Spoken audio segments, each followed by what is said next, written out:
नवाज शरीफ ਨੂੰ ਹਟਾਇਆ ਜਾਂਦਾ ਹੈ ਤਾਂ ਮੁਲਕ ਤਨਜ਼ੁਲੀ ਦਾ ਸ਼ਿਕਾਰ ਹੋ ਜਾਂਦਾ ਹੈ। ਕੁਝ ਲੋਕਾਂ ਨੇ ਸਿਆਸਤ ਵਿੱਚ ਕੋਈ ਸਾਲ ਜ਼ਾਇਆ ਕੀਤੇ। ਵਜ਼ੀਰ ਆਲਾ ਪੰਜਾਬ ਮਰੀਮ ਨਵਾਜ਼ ਨੇ ਰਾਵਲਪਿੰਡੀ ਵਿੱਚ ਤਕਰੀਬ ਨਾਲ ਖਿਤਾਬ ਕਰਦੇ ਹੋਏ ਆਖਿਆ, ਅੱਜ ਮੁਖਾਲਿਫੀਨ ਵੀ ਆਖਦੇ ਨੇ ਕਿ ਕੰਮ ਸਿਰਫ ਨੂਨ ਲੀਗ ਕਰਦੀ ਹੈ। ਮਰੀਮ ਨਵਾਜ਼ ਨੇ ਰਾਵਲਪਿੰਡੀ ਵਿੱਚ ਗ੍ਰੀਨ ਇਲੈਕਟ੍ਰਿਕ ਬੱਸ ਮਨਸੂਬੇ ਦਾ ਇਫਤਤਾਹ ਕਰ ਦਿੱਤਾ।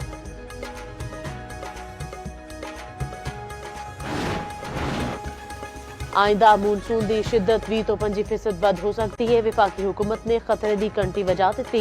वज़ीर आज़म शहबाज शरीफ की सिर सदारत इजलास। वजारत मौसमियाती तब्दीली के कलील मुद्दती मनसूबे की मंजूरी।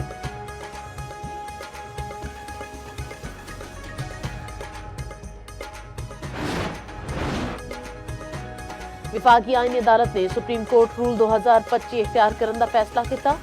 चीफ जस्टिस अमीनुद्दीन खान की सिर सदारत विफाकी आईनी अदालत का पहला फुल कोर्ट इजलास।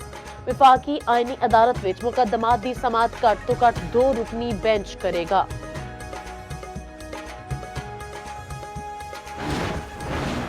वज़ीर मुमलिकत दाखिला तलाल चौधरी का आखना है, अदलिया की शफाफियत लई होर सियासी इस्तीफियां की जरूरत है।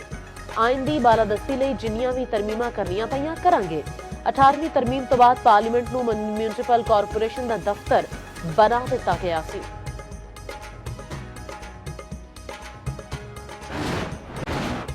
मौसमियाती तब्दीली पानी के जखीरे लई सब तो वड्डा मुकाबला है। गवर्नर KP फैसल करीम कुंडी ने पेशावर विच तकरीब नाल खिताब करदिआं आखिया, मौसमियाती तब्दीली नाल निपटण लई हंगामी इंतजामात करने पैणगे।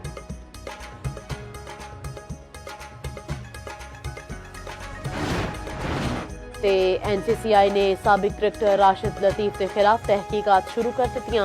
राशिद लतीफ नूं बाकायदा सवालनामा दे दिता गया। राशिद लतीफ के खिलाफ एक इंक्वायरी लाहौर ते दूजी इस्लामाबाद से जारी है। राशिद लतीफ ने PCB ते कुछ मुंसलिक अफराद ते जुआ एप्स प्रमोट करन दा इल्जाम लाया सी।